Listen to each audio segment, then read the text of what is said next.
al batinu. Kok Gusti Allah adzahiru kan bisa anak kata ada pernyataan adzahiru jelas-jelas adzahiru preben. Ternyata kan ya Gusti Allah memang betul-betul zahir melalui ciptaannya. Jadi menzahirkan seseorang itu atau menzahirkan sesuatu itu ya bisa melalui dengan karya-karyanya, bahwa sesuatu itu ada. Itu pun ya apa mening konteks goib. Semua goib itu semuanya bisa dirasionalkan kok. Kenapa kita tidak bisa menjangkau hal-hal goib? Ya karena keterbatasan kita, karena tidak dibangun dari segi mental, dari segi akalnya, dari segi rasanya, dari segi kepekaannya itu tidak dibangun. Jadi ya tidak yang goib pun beli kang memisahkan antara hitam dan putih tentang ilmu goib priben. Contoh ini kopi saja ya. Kamu bisa tahu di sini ada manis itu bagaimana? Bisa tidak disangkut dengan logika? Kalau dibuktikan manis ada tidak? Ada, mana buktinya? Kan itu tidak bisa. Karena manis itu sifat itu tidak memiliki bentuk. Pokoknya sifat adalah sesuatu yang menempel pada zat. Jadi ketika saya menyatakan ini korek, warnanya hijau. Ketika saya tanya mana hijau, tidak ada. Hijau itu tidak ada. Adanya korek. Karena pertanyaannya bentuk. Tapi kalau ada tidak warna hijau di sini? Ada. Mana? Yang bentuknya nggak ada. Kalau sudah mana itu berarti larinya sudah ke zat. Ini kajian tauhid kan mungkin. Lalu Gusti Allah ana beli ana. Nanti sih. Gusti Allah dua sifat dua zat. Nah zatnya kan sudah dijelaskan di Quran uko. Syaratnya ira pengurus zat pengaran mati syaratnya. Ya yang sekarang yang beliau tampilkan adalah sifat. Jadi sifat dicari sedemikian rupa pun ya, kalau dicari bentuknya tidak akan bisa ketemu. Nah ini kok anak dohir di situ. Karena sifat itu dohir itu ada, mana ada yang seperti warna hijau ada, tapi mana bentuknya? Tidak ada. Kalau kita menanya, jadi konteks pertanyaan itu ya tergantung arahnya kemana. Artinya kejawabannya kan pada dalam ilmu goib itu ada. Goib itu ada. Kenapa kita menyatakan itu goib? Karena keterbatasan indera kita menjangkau itu, makanya itu disebut goib. Kalau indera kita bisa sampai ke situ, sesuatu itu bukan lagi goib, tapi dohir. Sama jadi wali-wali ya Gusti Allah. Ya Gusti Allah dohir. Yang tingkatannya sudah wali sih, karena kapasitasnya sudah sampai ke tempat itu. Pada sama dengan kita kapasitasnya segini untuk mendeteksi jin, mendeteksi setan, ya tidak mungkin bisa karena kapasitasnya segini. Tapi kalau sudah menempati tempat yang sesuai kapasitasnya itu, ya dia bisa kok melihat jin, dia bisa kok mendohirkan yang tadinya gaib menjadi dohir. Jadi tapi manusia kok gagal dalam merekonstruksikan pangeran. Iya kan Mas? Iya. Ada yang kemudian karena mungkin banyak keretanan di otaknya berbeda-beda ketika menyebut Tuhan. Ada yang tertanam di otaknya kemudian seperti berbentuk, meskipun di kalangan awam, perempuan, laki-laki. Kalau secara jenis kelamin kan tidak memiliki kan. Dudu lanang, dudu wadon, dudu panci kan. Ya identitasnya kan terbentuk oleh kita sendiri kan. Artinya kayak semacam pernyataan gaib itu sebenarnya tidak ada kok. Gaib itu sebuah pernyataan karena muncul dari keterbatasan manusia menjangkau sesuatu itu. Kata gaib itu muncul ketika kita sudah di tempatnya, maka sesuatu itu sudah tidak lagi gaib. Pernyataan gaibnya hilang, maksudnya sih kan. Pernyataan gaibnya itu hilang. Jadi ya jin itu gaib, dia beli gaib, zahir kok. bagi orang yang sudah menempati posisi bisa melihat jin. Tapi kapasitas kita yang belum sampai ke situ ya masih kekeh dengan pernyataan kita.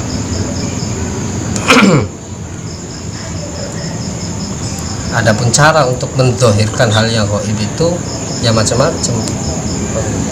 Nah, Melalui itu kan jalur konteks ya. Nah, gampangannya aja akidah lah ya. Nah, sementara mau ke pertanyaan. Orang yang menggunakan ilmu gaib ada versi putih dan ada versi hitam.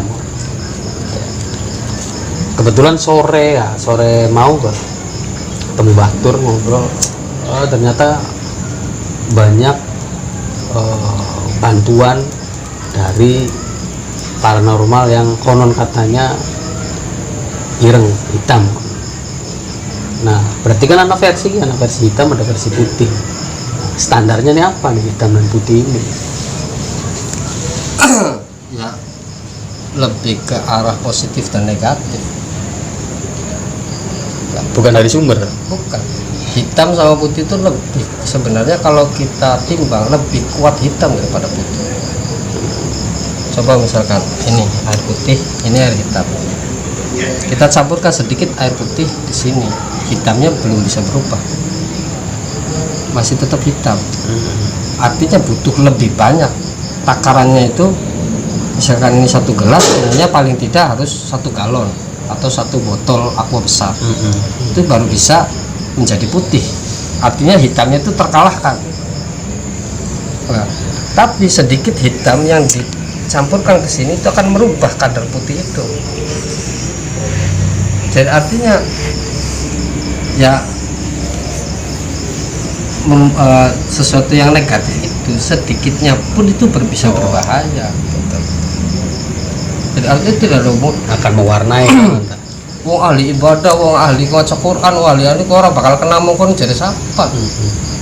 Pada wong putih loh, justru yang lebih rentan loh. Si malah lebih aman ya wong sing abang hijau. Ya ibaratnya. Nah ini argumentasi seperti itu tuh ya standar wong sing rasa nyaman, dan itu sebuah kesalahan. Ketika seseorang sudah merasa nyaman di posisi itu baru dia mulai memasuki wilayah yang tidak aman sebenarnya. Jadi kita tuh tidak boleh, jangan pernah merasa sudah nyaman. Karena sampai mati pun kita tetap harus berjuang, harus diperjuangkan, harus diusahakan, karena sesuatu tidak akan datang tiba-tiba, kecuali diusahakan kan. Nah, fenomena santet. Nah, itu pengaruh hitam atau ada permainan putih juga? Sebenarnya standar putih dan hitam itu kalau ini istilah ya, sebenarnya bukan sebuah sesuatu yang bukan keniscayaan. Artinya memang ini sebuah istilah saja, bahwa yang namanya putih itu identik dengan malaikat, yang hitam itu identik dengan jin. Jin itu termasuk awan seton, batur setan.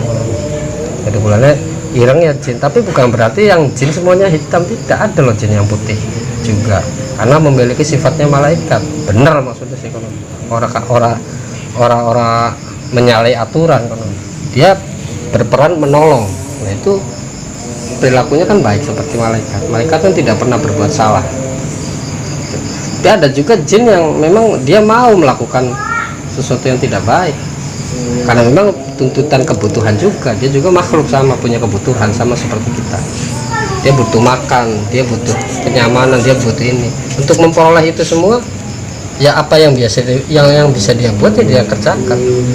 Sama seperti manusia juga sama, untuk mendapatkan apa yang dia belum miliki, ketika peluangnya adanya itu ya akan dia tempuh jalur itu. Kon nyolong ya nyolong, kon ngarung ya ngarung, walaupun resikonya mati, dia akan tempuh.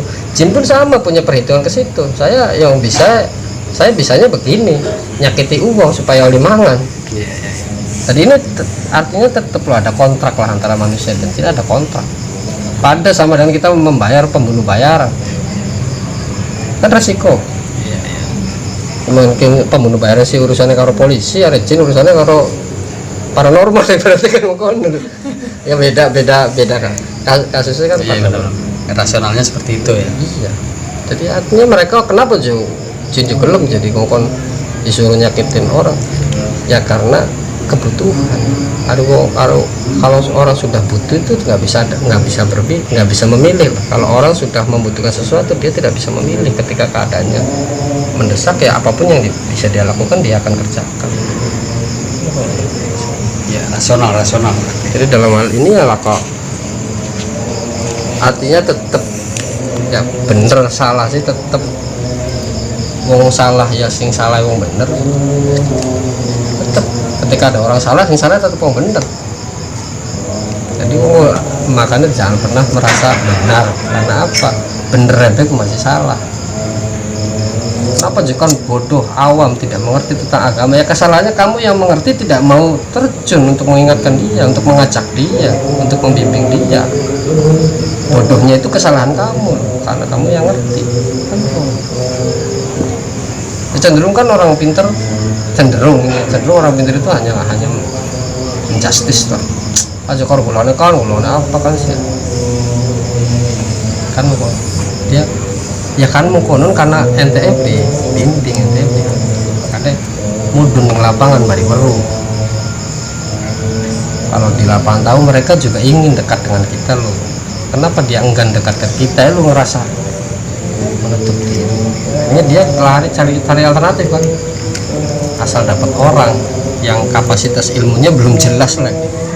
Pokoknya harus digawe-gawe nih hal-hal mistik, hal-hal gaib. Ya wis sesuatu yang memancing penasaran ya dia akan lucu ke sana. Makanya sekian pirang-pirang lagi demam duit goib, lagi pirang-pirang kasus banyak kasus. Masuk wingi kalau makmena cerita curhat kau priben anak kita lagi edaran duit gaib suka no. Sebenarnya duit goib gua anak tak beli. Aneh jadi gitu. Ya pati-pati disebutkan itu ada kan. Iya. Kalau tidak ada berarti tidak ada penyebutan. Lah adanya di mana ya wallahu a'lam, hanya orang-orang yang punya kapasitas. Malah kita si keruwe mengemen bahwa bakal duit gaib pernah ngerungu. Jadi duitnya para koruptor kan lho, orang duit nyolongi duitnya negara, iku diumpet nang ya ning jin. Ya konon katanya ya nggak pernah ngobrol karo batur, diumpet nang ning jin. Nah, ya kang diumpetangkan niki kang kemudian disebut sebagai duit gaib kan. Ya, itu kan anak kemungkinan konon beli ya. Beli lah. Tetap melalui prosedur pembuktian, harus ada pembuktian betul tidaknya kan. Yang jelas sih duit gaib itu istilahnya itu harus angan-angan saja sebenarnya sih. Angan-angan yang diciptakan oleh manusia dimasukkan dalam imajinasinya lalu melalui jalur-jalur itu. Semodel karo di TV semua. Nah, contoh lah kayak Wabisri pun bisa kok menghadirkan duit sekamat bisa. Cuma belum bisa dimek, belum bisa diengkau dan itu hanya hitungan detik. Duit kape semuanya bisa. Itu trik kok. Trik ya bobadi lah. Lamun dia nyolong ya kira ya. Ya lamun dia wujud kan. Iya kan sedih juga nindi ditampilakan kan. Mulai kan syarat-syaratnya macam-macam. Anak yang ketika muncul bisa diambil sekenai dienggos seketika itu juga harus. Ketika jarak beberapa menit ya hilang.